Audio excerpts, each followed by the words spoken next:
ngasi Genevieve Dreams na mayamda kudol tamjariba film asi asengba thokiba warida yumfam oiba The Stoning of Soraya M ni. Film asi Iran da asengba thokiba wari ni.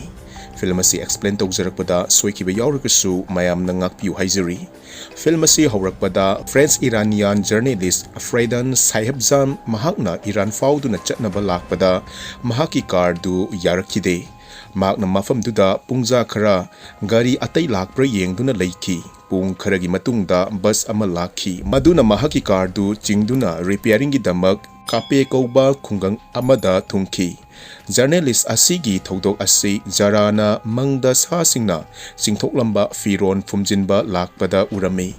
masitagi mahakna journalist adugi manakta laklami journalist asigi car asi mechanic hasim da sembinaba haiki adubu mahakna semninglamde adu oiragasu Fredan na paisa hena pibadagi hasimna semnaba tawki tanjaduda jarana journalist adugi backta tape recorder ama yawi haibadu mahakna uki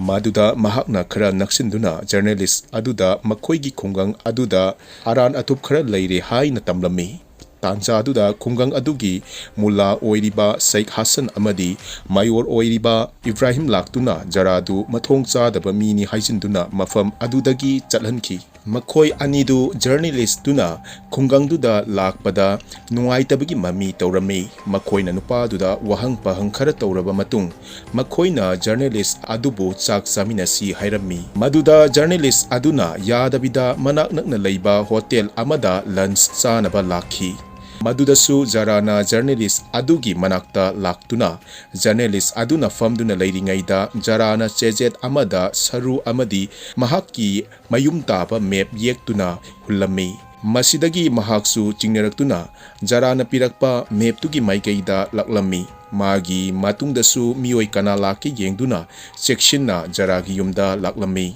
mahakna jaragi yum yobada jarana magi ni Sorayagi machanupidu imungda changhallami aduda jarana journalist aduda cha pirami aduga magi waridu tabinaba hairami journalist adunasu yaduna magi tape recorder du on tawrami jarana wari liduna hai sayul kharagi mamangda mahaki nis ama leirami mahaki mamingna Soraya Machuri kawi mahak asi yamna otpi naibiba mioi amada mayum palami mahaki mamingna Ali kawi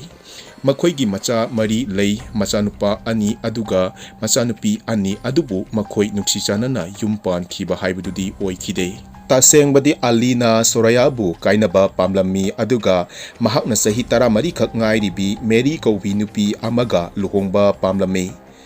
maduda Sorayana mahaki ningbadu thunghanba pamlamde maramdi Soraya mathanda hingba ngamba nupi haibadu oidri masidagi Alina Sheikta laktuna Sorayada divorce ki wari sabinaba hairami maduda Sheikna yaramde madudagi Alina khangba Sheikki aranba thabak singdu haidokani haina kihanki Sheikh Hassanna izan manghaningdabadagi mahaki wadu yabataki asumna Sheikna Sorayagi yumda wari sanaba laklami maduda jarana lona makhoina sanariba waridu tarami Sheikna Sorayada hai mahak mapuroiba amagi nupi oirabadi mapuroibagi penaba tawba tai ngamdrabadi divorce tawba haibasina khwaidagi faba lambini haiki makata aduna hai Alina machanupa singdubu lobu yagani aduga machanupi singduna Sorayana loba yagani amadi jarasu Sorayaga leiminaba yagani haina maduda Sorayana mathanda family run tawba ngamdabanina divorce ki wafamdu yaramde madu ubada Sheikna Sorayada hai mahaki masa sing yokpa ngamnaba matam khara mahaki manakta Sheikna laktuna famdinaba yahalu hairami madugi wahaidu tabada jarana tholaktuna Sheikta mahaki nispu oktabi ama oina ubagi damak thina chaiduna tanki masigi matungda jarana Sorayada mahaki nupaga karamba moongda leirige haina hanglami maduda Sorayana magi ngaksamda tariba daksingdu utuna mahaki nupaga leinariba mariedu masini haina utki masigi matung pungja khara leiraga Sorayagi angangsing saksarami maduda mahaki nupasu laklami Sorayada mahakna khanaba hauduna hai mahaki nupidu ikainingai gi masakni maramdi nupa na pambidabi nupina divorce tawba ngamloi haibasi yamna ikai khangdabagi masakni haiduna noknarami mahaki nupana magi machanupa singda makhoina mamagi mayokta leigadabni haibadu haiki aduga machanupa sing adusu mamagi mayokta leplami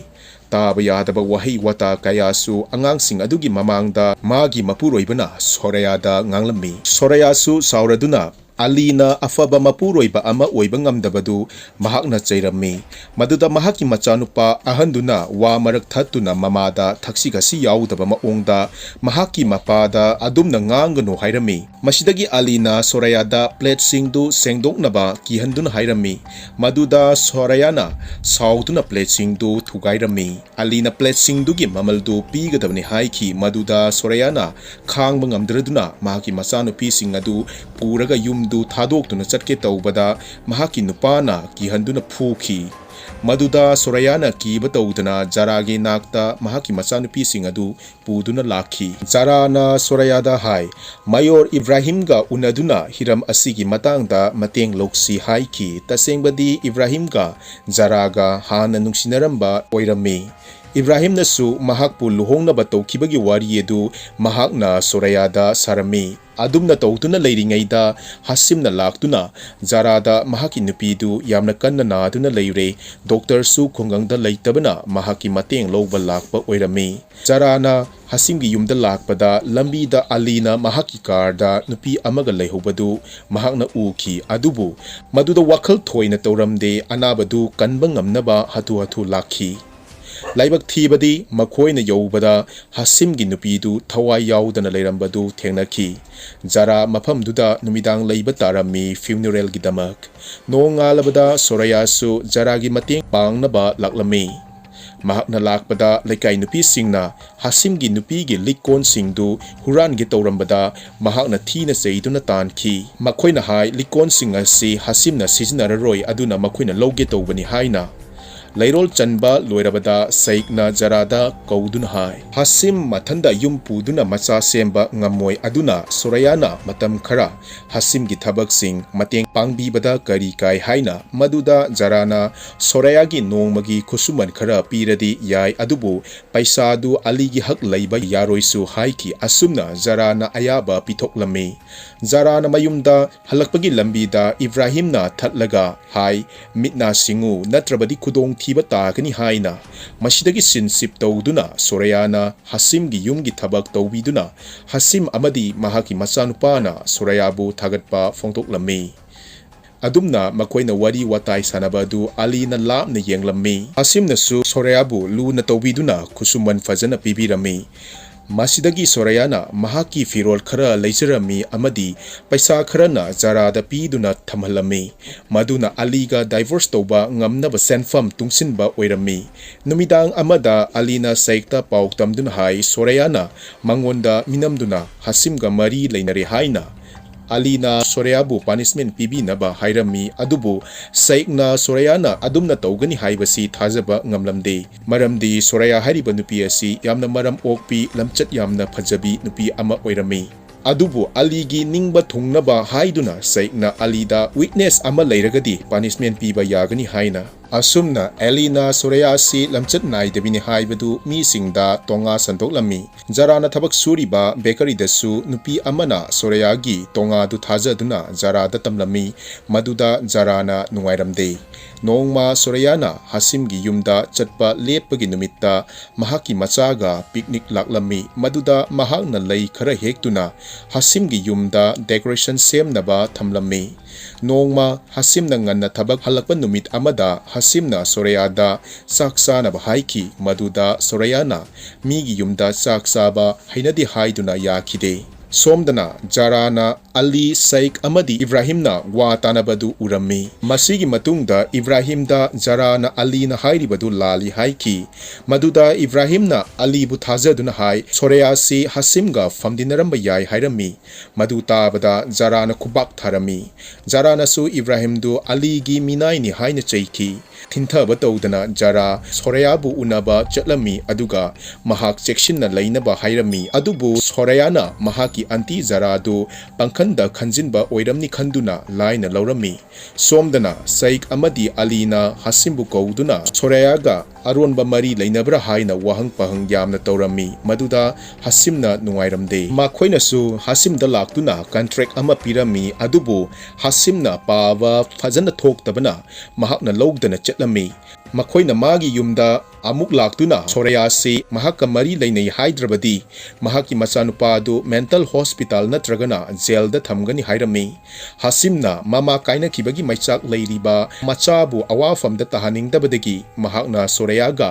ꯐꯝꯗꯤꯟꯅꯩ ꯑꯃꯗꯤ ꯃꯍꯥꯛꯄꯨ ꯃꯥꯒꯤ ꯅꯨꯄꯤꯒꯨꯝꯅ ꯋꯥꯔꯤ ꯁꯥꯏ ꯍꯥꯏꯗꯨꯅ ꯑꯣꯏꯗꯕ ꯉꯥꯡꯒꯦ ꯍꯥꯏꯈꯤ ꯍꯥꯁꯤꯝꯅ ꯍꯦꯛ ꯌꯥꯈ꯭ꯔꯕ ꯃꯇꯨꯡ ꯑꯂꯤꯅ ꯁꯣꯔꯥꯌꯥꯕꯨ ꯂꯝꯕꯤꯗ ꯆꯤꯡꯊꯣꯔꯛꯇꯨꯅ ꯑꯣꯛꯇꯕꯤꯅꯤ ꯍꯥꯏꯗꯨꯅ ꯐꯨꯔꯝꯃꯤ ꯖꯥꯔꯥꯅ ꯑꯂꯤꯗꯨ ꯌꯨꯝꯒꯤ ꯋꯥꯕꯨ ꯃꯤꯃꯥꯡꯗ ꯊꯣꯛꯍꯜꯂꯤꯕ ꯀꯔꯤꯒꯤꯅꯣ ꯍꯥꯏꯔꯝꯃꯤ ꯑꯗꯨꯒ ꯖꯥꯔꯥꯒꯤ ꯌꯨꯝꯊꯪꯅꯕ ꯑꯃꯗ ꯏꯕ꯭ꯔꯥꯍꯤꯝꯕꯨ ꯀꯧꯍꯜꯂꯝꯃꯤ ꯖꯥꯔꯥꯅ ꯁꯣꯔꯥꯌꯥꯕꯨ ꯃꯥꯒꯤ ꯌꯨꯝꯗ ꯄꯨꯕꯤꯔꯝꯃꯤ ꯑꯂꯤ ꯍꯣꯏꯅꯁꯨ ꯃꯇꯨꯡ ꯏꯟꯅꯔꯝꯃꯤ ꯏꯕ꯭ꯔꯥꯍꯤꯝꯁꯨ ꯃꯐꯝꯗꯨꯗ ꯂꯥꯛꯂꯝꯃꯤ ꯑꯂꯤꯅ ꯁꯣꯔꯥꯌꯥꯕꯨ ꯑꯣꯛꯇꯕꯤꯅꯤ ꯍꯥꯏꯅ ꯃꯔꯥꯟ ꯁꯤꯗꯨꯅ ꯍꯥꯏ ꯍꯥꯁꯤꯝꯒ ꯃꯍꯥꯛꯀ ꯃꯈꯨꯠ ꯃꯁꯥ ꯊꯦꯡꯅꯗꯨꯅ ꯅꯣꯛꯃꯤꯟꯅꯕꯗꯨ ꯃꯍꯥꯛꯀꯤ ꯃꯃꯤꯠꯃꯛꯅ ꯎꯏ ꯍꯥꯏꯅ ꯁꯣꯔꯥꯌꯥꯅ ꯃꯍꯥꯛ ꯑꯗꯨꯝꯅ ꯇꯧꯈꯤꯕ ꯂꯩꯇꯦ ꯃꯤꯕꯨ ꯕꯤꯆꯥꯔ ꯇꯧꯕꯗ ꯑꯆꯥꯟ ꯃꯤꯔꯥꯟ ꯅꯥꯏꯗꯅ ꯇꯧꯕꯤꯕ ꯐꯩ ꯍꯥꯏꯈꯤ ꯇꯟꯖꯥꯗꯨꯗ ꯍꯥꯁꯤꯝꯁꯨ ꯂꯥꯛꯂꯝꯃꯤ ꯑꯗꯨꯒ ꯁꯣꯔꯥꯌꯥꯗꯨ ꯑꯣꯛꯇꯕꯤꯅꯤ ꯍꯥꯏꯅ ꯍꯥꯁꯤꯝꯅ ꯑꯣꯏꯗꯕ ꯉꯥꯡꯗꯨꯅ ꯃꯌꯥꯝꯗ ꯊꯥꯖꯍꯜꯂꯝꯃꯤ ꯃꯁꯤꯗꯒꯤ ꯏꯕ꯭ꯔꯥꯍꯤꯝ ꯁꯣꯔꯥꯌꯥꯒꯤ ꯃꯆꯥꯁꯤꯡ ꯑꯃꯗꯤ ꯁꯣꯔꯥꯌꯥꯒꯤ ꯃꯄꯥ ꯌꯥꯎꯅ ꯃꯍꯥꯛꯀꯤ ꯄꯥꯅꯤꯁꯃꯦꯟ ꯄꯤꯐꯝꯗ ꯊꯣꯛꯂꯛꯈꯤ ꯁꯣꯔꯥꯌꯥꯗꯤ ꯃꯍꯥꯛꯀꯤ ꯃꯔꯥꯜ ꯂꯩꯇꯦ ꯍꯥꯏꯕꯗꯨ ꯉꯥꯏꯗꯨꯅ ꯂꯩꯔꯝꯃꯤ ꯑꯗꯨꯕꯨ ꯃꯍꯥꯛꯀꯤ ꯃꯄꯥ ꯃꯁꯥꯃꯛꯅ ꯃꯍꯥꯛꯇꯨ ꯃꯔꯥꯜ ꯂꯩ ꯍꯥꯏꯅ ꯃꯤꯌꯥꯝꯒꯤ ꯃꯃꯥꯡꯗ ꯂꯥꯎꯊꯣꯛꯂꯝꯃꯤ ꯄꯥꯎꯗꯨ ꯐꯪꯂꯕꯗ ꯖꯥꯔꯥꯅ ꯁꯣꯔꯥꯌꯥꯕꯨ ꯃꯐꯝ ꯑꯃꯗ ꯊꯩꯈꯤꯅꯕ ꯇꯧꯔꯝꯃꯤ ꯃꯗꯨꯗ ꯅꯨꯄꯥ ꯑꯃꯅ ꯁꯣꯔꯥꯌꯥꯗꯨ ꯐꯥꯗꯨꯅ ꯌꯨꯝꯗꯒꯤ ꯊꯣꯛꯍꯟꯈꯤꯗꯦ ꯁꯣꯔꯥꯌꯥ ꯎꯄꯥꯏ ꯂꯩꯇ꯭ꯔꯕꯗ ꯃꯍꯥꯛꯅ ꯇꯥꯟꯖꯕ ꯂꯟ ꯊꯨꯝ ꯄꯨꯝꯕ ꯖꯥꯔꯥꯗ ꯁꯤꯟꯅꯗꯨꯅ ꯃꯍꯥꯛꯀꯤ ꯃꯆꯥꯁꯤꯡꯗꯨ ꯌꯦꯡꯁꯟꯕꯤꯌꯨ ꯍꯥꯏꯔꯝꯃꯤ ꯁꯣꯝꯗꯅ ꯈꯨꯟꯖꯥꯁꯤꯡꯅ ꯅꯨꯡ ꯊꯥꯔꯒ ꯍꯥꯠꯅꯕ ꯀꯣꯝ ꯇꯧꯕ ꯑꯃꯗꯤ ꯅꯨꯡ ꯈꯨꯟꯅꯗꯨꯅ ꯂꯩꯔꯝꯃꯤ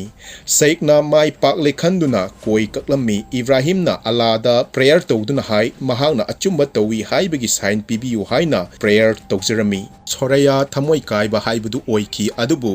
ꯖꯥꯔꯥꯅ ꯃꯍꯥꯛꯄꯨ ꯊꯧꯒꯠꯄꯤꯗꯨꯅ ꯃꯍꯥꯛꯀꯤ ꯊꯧꯒꯠ ꯏꯁꯩ ꯁꯛꯄꯤꯔꯝꯃꯤ ꯃꯁꯤꯒꯤ ꯃꯇꯨꯡꯗ ꯖꯥꯔꯥꯅ ꯁꯣꯔꯥꯌꯥꯕꯨ ꯄꯨꯊꯣꯔꯛꯈꯤ ꯃꯗꯨꯗ ꯃꯤꯌꯥꯝꯅ ꯁꯣꯔꯥꯌꯥꯕꯨ ꯐꯨꯕꯤꯒꯦ ꯇꯧꯔꯝꯃꯤ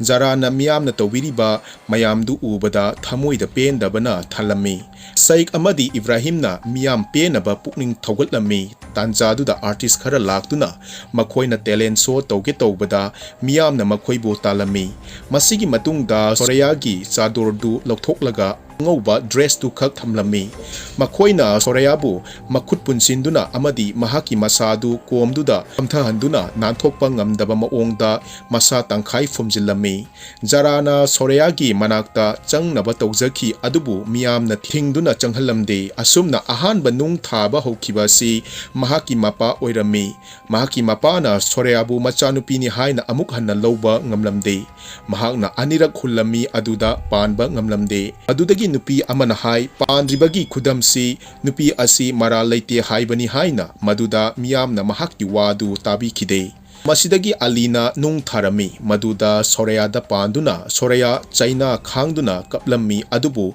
ꯃꯍꯥꯛꯄꯨ ꯀꯟꯕꯤꯕ ꯉꯝꯕꯗꯤ ꯀꯅꯥꯁꯨ ꯂꯩꯇꯦ ꯁꯩꯛꯅꯁꯨ ꯅꯨꯡ ꯊꯥꯈꯤ ꯃꯗꯨꯒꯤ ꯃꯇꯨꯡꯗ ꯃꯆꯥꯅꯨꯄꯥ ꯑꯅꯤꯗꯨꯅꯁꯨ ꯊꯥꯔꯝꯃꯤ ꯍꯥꯁꯤꯝꯗ ꯅꯨꯡ ꯊꯥꯅꯕ ꯍꯥꯏꯔꯝꯃꯤ ꯑꯗꯨꯕꯨ ꯃꯍꯥꯛꯇꯤ ꯑꯆꯨꯝꯕꯗꯨ ꯈꯪꯕꯅꯤನ ꯅꯨꯡ ꯊꯥꯕ ꯉꯝꯗ꯭ꯔꯗꯨꯅ ꯃꯆꯥꯅꯨꯄꯥꯒ ꯃꯌꯨꯝꯗ ꯍꯜꯂꯝꯃꯤ ꯑꯁꯨꯝꯅ ꯃꯤꯌꯥꯝꯅ ꯁꯣꯔꯥꯌꯥꯕꯨ ꯂꯝꯆꯠ ꯅꯥꯏꯗꯕꯤꯅꯤ ꯍꯥꯏꯗꯨꯅ ꯅꯨꯡꯅ ꯊꯥꯗꯨꯅ ꯃꯤꯌꯥꯝ ꯃꯥꯡꯗ ꯍꯥꯠꯈꯤ ꯊꯋꯥꯏ ꯌꯥꯎꯗ꯭ꯔꯕ ꯁꯣꯔꯥꯌꯥꯒꯤ ꯍꯛꯆꯥꯡꯗꯨ ꯃꯤꯑꯣꯏ ꯈꯔꯅ ꯕ꯭ꯂꯦꯡꯀꯦꯠꯅ ꯀꯨꯞꯁꯤꯟꯕꯤꯔꯝꯃꯤ ꯀꯣꯟꯅꯊꯪꯗ ꯅꯨꯃꯤꯗꯥꯡꯋꯥꯏꯔꯝꯒꯤ ꯃꯇꯝꯗ ꯖꯥꯔꯥ ꯑꯃꯗꯤ ꯃꯥꯒꯤ ꯃꯔꯨꯞꯁꯤꯡꯅ ꯂꯥꯛꯇꯨꯅ ꯁꯣꯔꯥꯌꯥꯒꯤ ꯍꯛꯆꯥꯡꯗꯨ ꯂꯧꯈꯠꯇꯨꯅ ꯇꯨꯔꯦꯟ ꯃꯄꯥꯟꯗ ꯐꯨꯝꯂꯝꯃꯤ ꯃꯐꯝꯁꯤꯗꯅꯤ ꯖꯥꯔꯥꯒꯤ ꯑꯍꯥꯟꯕ ꯁꯤꯟꯗ ꯃꯍꯥꯛꯅ ꯂꯩꯔꯝꯕꯗꯨ ꯑꯗꯨꯕꯨ ꯈꯨꯟꯖꯥꯁꯤꯡꯅꯗꯤ ꯃꯈꯣꯏꯒꯤ ꯈꯨꯟꯗꯒꯤ ꯂꯝꯆꯠ ꯅꯥꯏꯗꯕꯤ ꯑꯃ ꯃꯄꯨꯟꯁꯤ ꯂꯣꯏꯈ꯭ꯔꯦ ꯈꯟꯗꯨꯅ ꯌꯥꯝꯅ ꯍꯔꯥꯎꯔꯝꯃꯤ ꯖꯥꯔꯥ ꯖꯔꯅꯦꯂꯤꯁ ꯑꯗꯨꯗ ꯋꯥꯔꯤ ꯂꯤꯕ ꯂꯣꯏꯔꯕꯗ ꯔꯦꯀꯣꯔꯗ ꯇꯧꯕꯁꯨ ꯂꯣꯏꯔꯝꯃꯤ ꯑꯗꯨꯒ ꯀꯦꯁꯦꯠꯇꯨ ꯇꯦꯕꯜꯗ ꯊꯝꯂꯤꯉꯩꯗ ꯇꯥꯟꯖꯥꯗꯨꯗ ꯍꯥꯁꯤꯝ ꯂꯥꯛꯇꯨꯅ ꯃꯍꯥꯛꯀꯤ ꯀꯥꯔꯗꯨ ꯂꯣꯏꯔꯦ ꯍꯥꯏꯔꯝꯃꯤ Sumna journalist aduna workshop aduda lakpada alidu car ama thauduna laklami. Mahakna saikta hai Mary du mahakna luhongba ngamlaroi maramdi mahaki mapadu mahakna yengsinba ngambagi pambai leitre haiki. Makut challabi Mary bu lobiraroi haibadu hasimna tabada saikta sauningduna mahakpu minamhanduna Soraya fau sihanduna Mary bu lawnaba tawkhraga ngasina Mary bu lobiraroi haina chaiki. Madugi wadu tabada kun adugi leader oiriba Ibrahimna tarami. Ibrahimna Hasimda hangbada Hasimna mahakpu saik amadi alina kihanduna Sorayaga mari lainai haiduna oidaba ngangkibani haiki. Maduda Ibrahimna yamna saurami adubu makhoi maduda thoina matam lawdana makhoigi aranba thogdoksi khanghandana thamnaba journalist adubu chamna thadanaba tawrami. Makoina journalist adubu chatpa yaroi haiki maduda journalist aduna sauduna kardu tauba hoge taubada saiki khulai paiba mioi kharana journalist aduda gun point tauduna ki handuna magi back to makoida piu haiki. Mahakna back to pirami aduga makoina mahaki recorder du thugairami.